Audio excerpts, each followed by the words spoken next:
Welcome to Timeless Bible Journeys, where we pause, reflect, and dive deep into life's most important questions. Today, we're talking about something many people experience but don't always discuss. Why is it so hard to sit still and simply talk with God? Let me ask you, how often do you set aside time to pray or reflect, only to find your mind wandering to your to-do list, unfinished emails, or even yesterday's conversations? Maybe you sit down with good intentions but end up staring at the clock, counting the minutes until it's over. If that sounds familiar, you're not alone. In fact, many people across all walks of life share this struggle. Some feel an unshakable sense of restlessness when they try to be still. Others wrestle with doubt or guilt, wondering if God is even listening, or if they're worthy enough to be heard at all. Some start out strong but grow discouraged when they don't see immediate answers to their prayer. But here's the truth.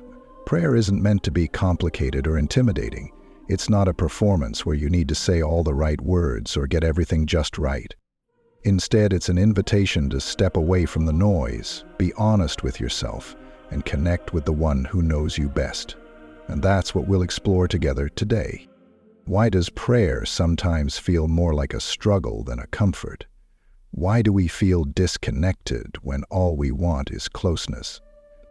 And most importantly, how can we break through those barriers and discover a deeper, more fulfilling way to communicate with God? If you've ever felt distant from God, unsure how to start, or frustrated by the quiet moments, take heart. You're not failing. You're simply facing a challenge that has solutions. And today, we'll unpack those solutions together, step by step. Before we begin, I want to remind you that you're part of a community that's growing and learning together.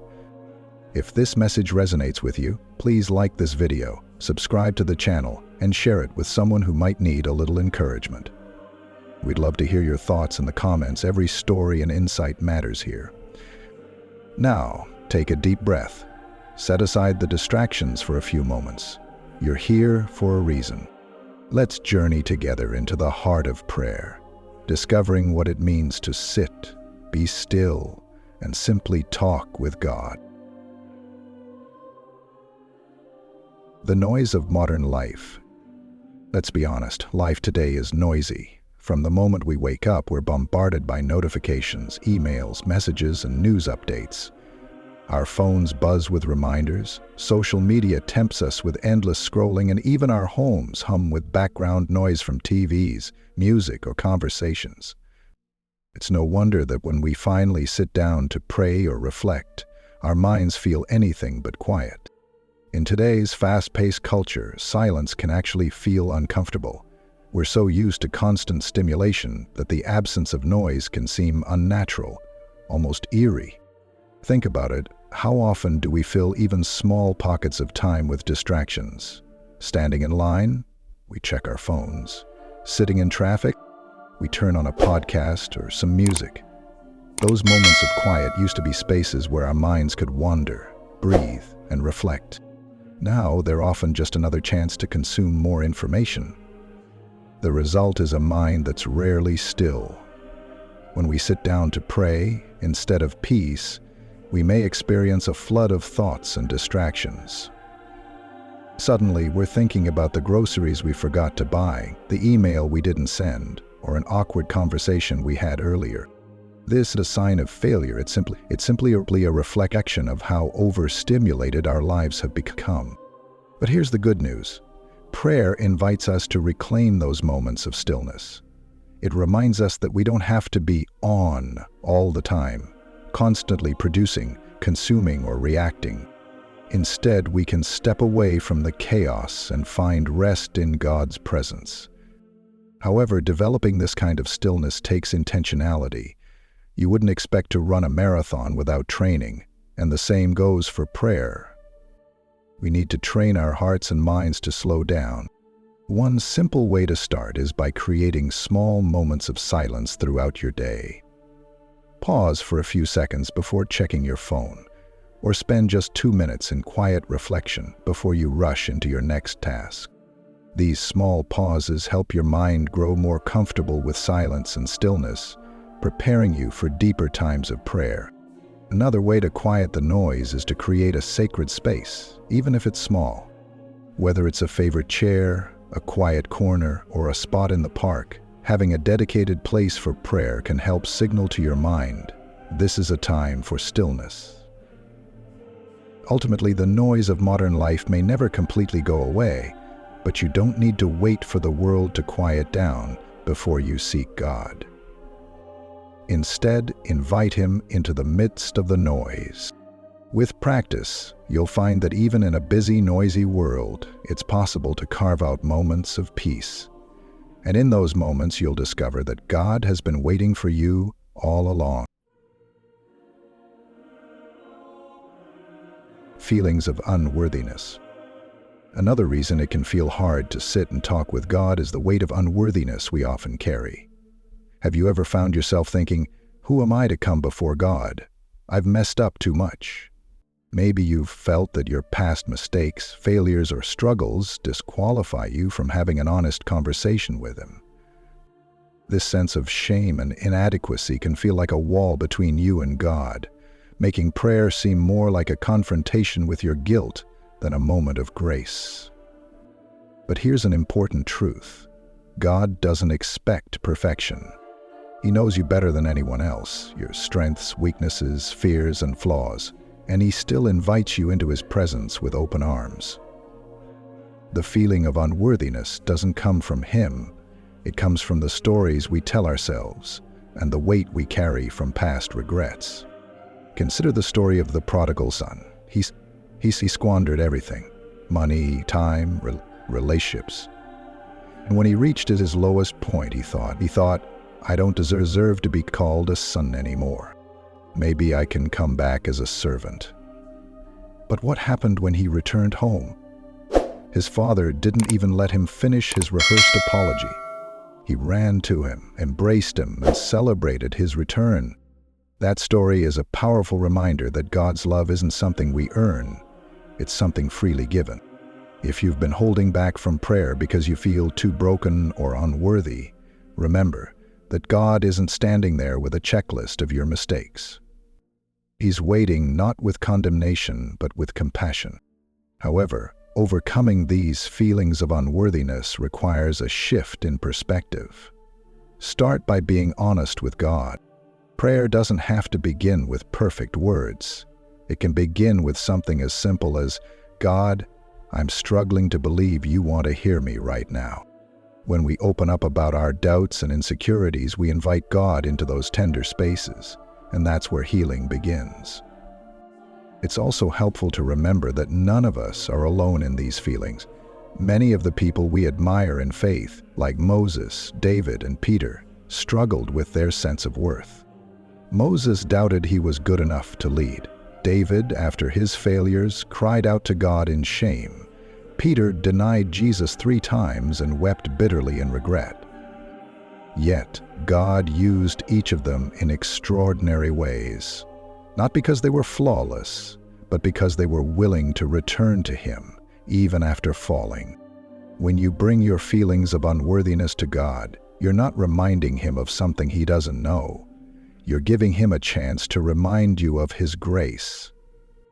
The next time shame whispers, "You're too far gone," remember this: God's love reaches further than any mistake, and His grace is big enough for every flaw. You don't have to have it all together to come to Him. You just have to come. Doubt and unanswered prayers. One of the most difficult barriers to prayer is doubt, especially when it feels like our prayers are met with silence. Have you ever prayed for something so earnestly, only to be left wondering, is God even listening? Or does prayer really make a difference? These thoughts can create a deep sense of discouragement and cause us to pull away from prayer altogether. Doubt often arises during seasons of unanswered prayers.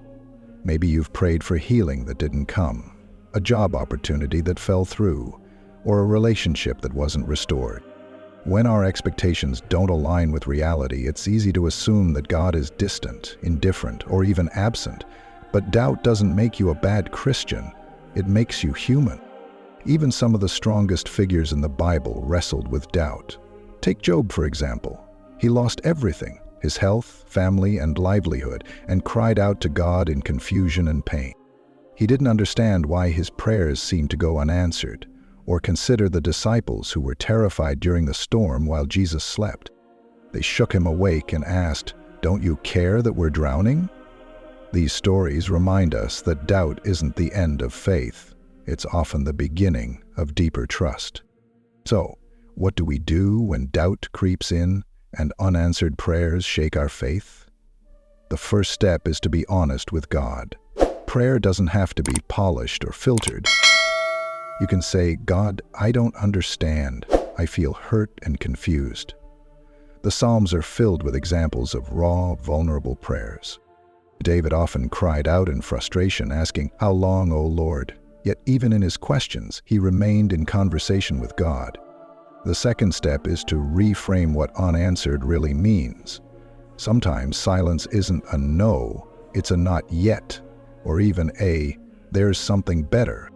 While that can be hard to accept in the moment, hindsight often reveals how certain closed doors protected us from things we couldn't see at the time. It's also possible that what seems like silence is actually an invitation to trust God's timing over our own. Another way to navigate doubt is by remembering God's past faithfulness. When we're in the middle of a storm, it's easy to forget the times He's carried us through. Reflect on moments when prayers were answered, maybe in unexpected ways. Keeping a prayer journal can help you see patterns of grace that you might miss otherwise. Finally, remember that faith isn't the absence of doubt. It's choosing to lean into trust even when we don't have all the answers. Jesus himself said, "Blessed are those who have not seen and yet have believed." When your prayers feel unanswered, trust that God's silence doesn't mean His absence. He is still working, even in ways you can't yet perceive. So, the next time doubt makes you hesitate in prayer, don't let it be the end of your conversation with God. Instead, let it be the moment you press in, bringing your questions, your fears, and even your frustration, because faith isn't about perfect certainty. It's about trusting that God's love is bigger than our doubts, and that His plans are often greater than we could ever imagine.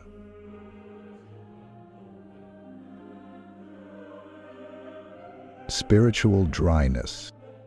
Have you ever sat down to pray and felt nothing? No peace, no sense of connection, just emptiness?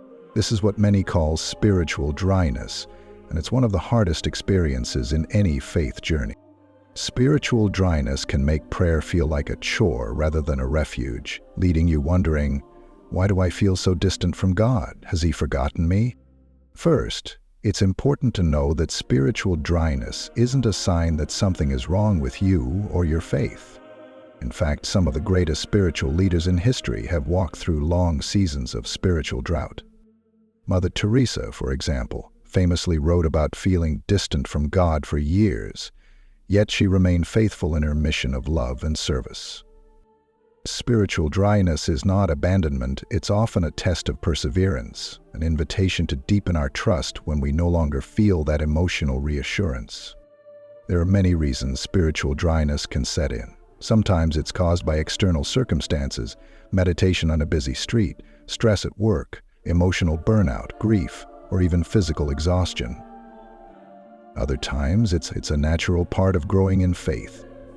In the early stages of our spiritual life, prayer may feel full of warmth and comfort. But as our relationship with God matures, He may gently invite us to move beyond feelings and lean into faith itself. But how do we navigate these dry seasons without giving up?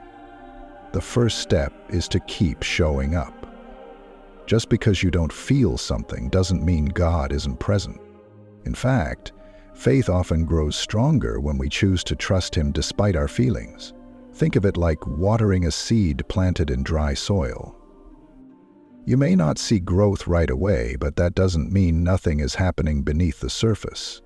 Your quiet moments of prayer, even when they feel empty, are nurturing something unseen. The second step is to simplify. When spiritual dryness sets in, it can be tempting to overcomplicate things, thinking you need longer prayers, more devotionals, or grand gestures to fix the problem. But sometimes, the most powerful prayer you can offer in a dry season is a simple whisper, "God, I'm here." No fancy words, no long speeches, just your presence in the quiet. Next, don't be afraid to seek spiritual nourishment from community. When you feel disconnected from God, being around others who are strong in their faith can remind you of His presence. Whether it's through a church group, a trusted friend, or simply hearing someone else's story of struggle and hope, community can be a lifeline. Finally, remember that spiritual dryness isn't forever. Seasons change. Just as winter eventually gives way to spring, dry spiritual seasons will eventually give way to renewal. And often when they do, we emerge with a deeper, steadier faith, one that's not dependent on feelings but rooted in trust. So if you're experiencing spiritual dryness, take heart. God hasn't left you, He's walking with you, even when you can't feel His footsteps. Keep showing up, keep trusting, and remember that even in the desert, new life is possible. Misconceptions about prayer. One of the biggest obstacles to a meaningful prayer life is the misconceptions we carry about what prayer is supposed to be. For many of us, prayer feels intimidating because we think it has to look or sound a certain way. We imagine long, poetic monologues or formal rituals where every word is perfectly crafted, and if we don't measure up to those expectations, we feel like we're doing it wrong. But here's the truth. Prayer isn't about performance. It's about connection. It's not about impressing God with fancy words or checking off a spiritual to-do list. It's about having an honest, open conversation with Him in the same way you'd talk to someone who loves and understands you. One common misconception is that prayer has to be long to be effective. Maybe you felt guilty for only offering a quick prayer during a busy day, thinking that wasn't long enough to count.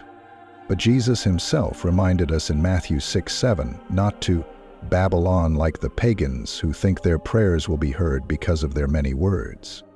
A heartfelt two-sentence prayer can be just as powerful, sometimes more, than an hour-long prayer filled with empty phrases. Another misconception is that prayer has to be done in a specific posture or place, kneeling in a church, hands folded, eyes closed.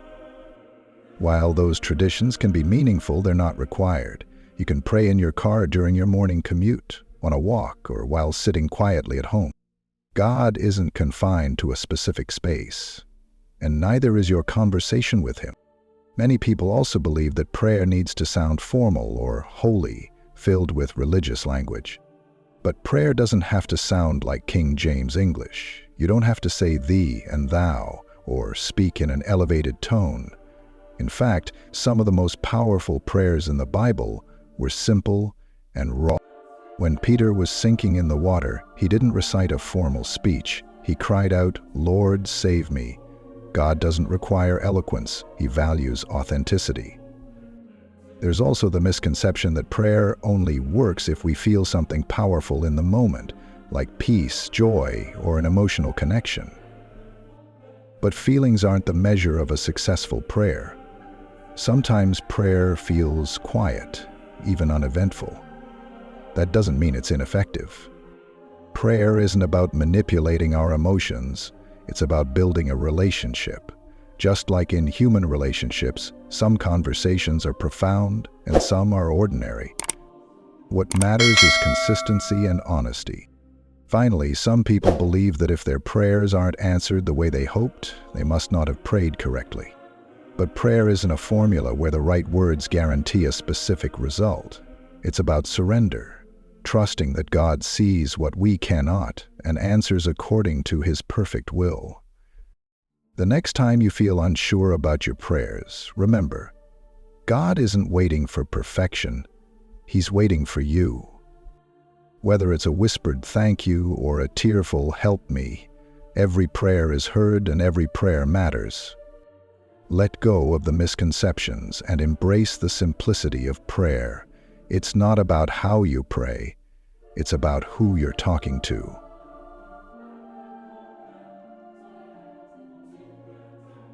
Emotional barriers.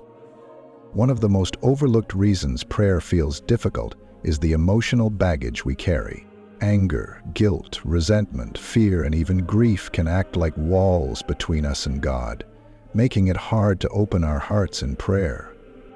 Instead of coming to God honestly, we often avoid Him altogether, afraid to confront the emotions bubbling beneath the surface. Let's start with anger. Maybe you've gone through something painful, a betrayal, a loss, or an unanswered prayer, and part of you is angry with God, even if you don't want to admit it. You may think, how can I pray to someone I feel upset with? But here's the beautiful truth. God can handle anger. He already knows how you feel, and He doesn't turn away from you because of it. In fact, many of the Psalms are raw, honest prayers filled with anger and confusion. David cried out, "Why, Lord, do you stand far off? Why do you hide in times of trouble?" Yet David was still called a man after God's own heart because he didn't hide his emotions. He brought them to God. Guilt is another powerful barrier. When we've made mistakes, it's easy to believe that we're not worthy to pray. We may think, "I've messed up too badly. Why would God listen to me?" But guilt can be a trap that keeps us isolated from the very grace that sets us free. Remember the story of Peter. After denying Jesus 3 times, Peter was crushed by guilt. Yet when Jesus appeared to him after the resurrection, He didn't condemn Peter, He restored him. God doesn't hold our past against us. Prayer is an invitation to receive His forgiveness, not prove that we deserve it. Resentment and unforgiveness also create barriers in our prayer life. If we're holding grudges against others, that bitterness can make it hard to approach God with a clean heart. Jesus taught that forgiveness isn't just for the benefit of the person who wronged us, it's for our own peace. When we let go of resentment, we free ourselves from the burden that weighs down our hearts and blocks our connection to God. Fear is another emotional barrier. Sometimes we're afraid of being vulnerable. We fear that if we're honest in prayer, if we really bring our deepest struggles to God, we'll be judged or rejected. But God's love is unconditional. You don't have to be put together to come to Him. In fact, it's often in our brokenness that He meets us most tenderly. Jesus said, "Come to me, all you who are weary and burdened, and I will give you rest." He doesn't ask you to carry your burdens alone. He invites you to lay them down. Finally, grief can create a profound barrier. When we're in pain, prayer can feel impossible. Words may fail us altogether. But in those moments, God's comfort doesn't depend on our ability to find the right words. Even silent tears can be a form of prayer. Romans 8:26 tells us that the Spirit intercedes for us through wordless groans. When we don't have the strength to pray, God steps in to carry us. The key to overcoming emotional barriers is honesty. Instead of pretending those feelings don't exist, bring them to God. Prayer isn't about having clean emotions. It's about being real with the one who loves you, no matter what. When you open your heart, even in anger, guilt, or grief, you'll discover that God isn't waiting to condemn you. He's waiting to comfort and heal you. The first step to breaking down those walls is simply this: come as you are.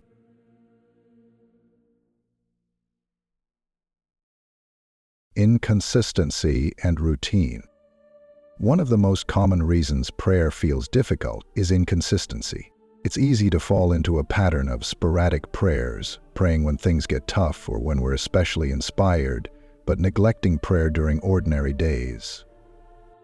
The truth is, without a regular routine, prayer can start to feel unfamiliar, like trying to reconnect with an old friend after years of drifting apart. And when we don't feel in sync, we may begin to think, maybe I'm just not good at praying. But prayer, like any meaningful relationship, flourishes with consistency. Imagine if you only spoke to your closest friend or partner once a month, or only when you needed something. The relationship would feel distant and fragile, not because you don't care, but because you're not maintaining that connection. The same is true with our relationship with God. Consistent prayer deepens intimacy and helps create a natural rhythm of conversation with Him. However, life is busy, and sticking to a routine can feel overwhelming. So how do we build consistency without turning prayer into another stressful item on our to-do list? The key is to start small and be intentional. Instead of committing to an hour-long prayer session right away, begin with 5 minutes a day. Whether it's first thing in the morning, during a lunch break, or before bed, find a time that works for you and stick to it. The goal isn't perfection, it's showing up regularly, even if your prayers are simple and short. Another helpful tip is to create visual or environmental cues. For example, setting aside a special chair or corner for prayer can remind you to pause and pray. Or you can use practical reminders, like a notification on your phone or a sticky note on your desk, to prompt moments of prayer throughout the day. These small, intentional actions can turn ordinary moments into sacred opportunities to connect with God. In addition to time and place, it's important to recognize that prayer routines can take different forms. Some days you might sit quietly and reflect. Other days you may feel like speaking aloud or journaling your prayers. The key is to keep the conversation going, even if the format changes. Just like relationships in our daily lives have different kinds of interactions. Sometimes deep talks, sometimes quick check-ins.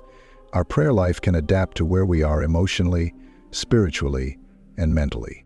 Of course, inconsistency can also be caused by discouragement. When we feel like we're not making progress or when life becomes chaotic, prayer is often the first thing to slip through the cracks. But remember, prayer is not about meeting a quota or achieving a spiritual milestone. It's about inviting God into your life moment by moment. If you miss a day or two, don't give up. Just start again. God isn't keeping score. He's simply waiting for you to come back. Finally, consistent prayer doesn't mean you'll always feel an emotional high or immediate connection. But over time, you'll begin to notice that prayer shapes your heart and brings peace, even on days when it feels quiet. Just as daily exercise strengthens the body, daily prayer strengthens the soul. So if inconsistency has been a challenge for you, remember this: God values your presence, not your perfection. Start where you are, stay committed, and trust that every small step builds something beautiful. The more consistent you become in prayer, the more natural and life-giving it will feel, not because you've mastered a routine, but because you've nurtured a relationship. Fear of vulnerability. One of the most difficult barriers to overcome in prayer is the fear of vulnerability. Prayer is an intimate act.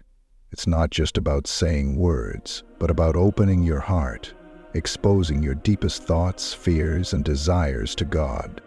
And let's be honest, vulnerability is scary. It requires us to drop our defenses, face the uncomfortable parts of ourselves, and be honest about the things we'd rather hide. Sometimes, this fear stems from the belief that we need to have it all together before coming to God. We may think, if I bring my struggles, doubts, or failures to God, will He be disappointed? Will He reject me? But the truth is, God already knows everything about you. There is nothing you can hide from Him. Psalm 139:1 reminds us, "You have searched me, Lord, and you know me." Prayer isn't about revealing something new to God.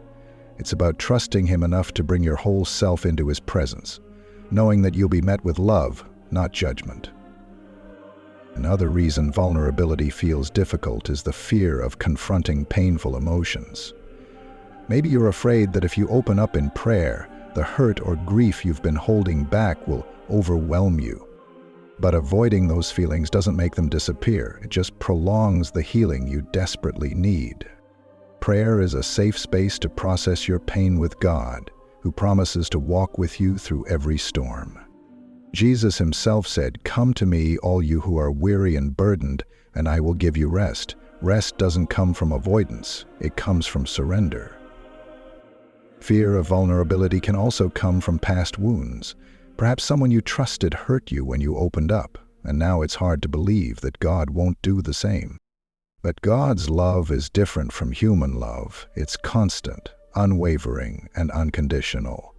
When you open your heart to Him, He doesn't exploit your weakness, He heals it.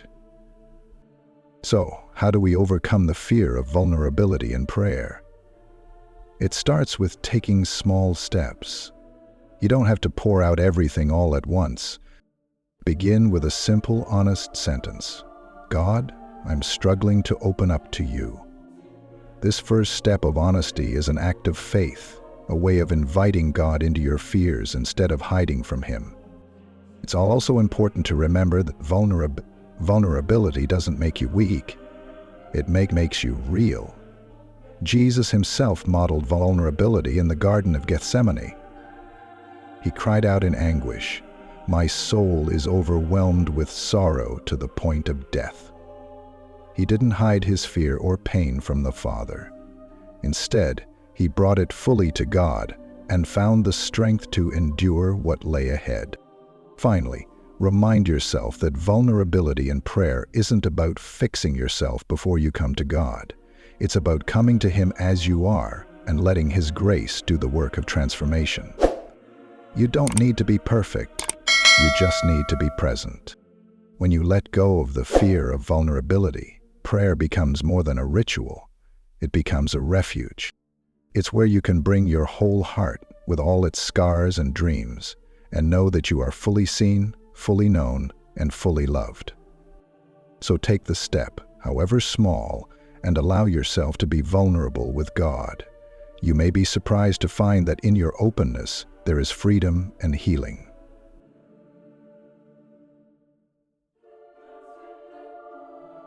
As we come to the end of this reflection, I hope you see that the struggle to sit still and talk with God isn't a sign of failure.